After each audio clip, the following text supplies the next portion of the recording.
Kinakapos ka ba lagi sa budget mo? Extra income na safe at sustainable ba hanap mo? Kita na hindi galing sa scam or fraud. Kikita ka na, makakatulong ka pa sa kapwa mong nangangailangan. Ang project na ito ay collaboration ng Legacy and Service o LS Team, at KBS Platform. Ang LS Team ay nagsimula noong July 22, 2018 sa pangunguna ng founder na si Andrew Durazo. Kaya hindi ito fly-by-night lang na organisasyon. Pag-usapan naman natin ang Crypto Blockchain System o KBS Platform na ginagamit ng LS Project para sa cryptocurrency trading.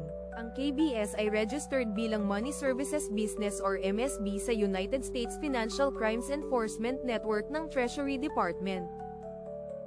Ito ay nakatuon sa dalawang bagay. Una ang financial technology. Sumunod ang cryptocurrency asset management.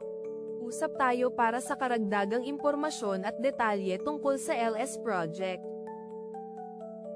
Gaganda ang buhay mo at ng mga mahal mo sa buhay sa LS Project. Maniwala ka. Let's chat sa Messenger, cell or email.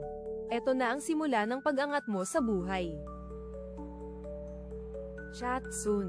Maraming salamat po.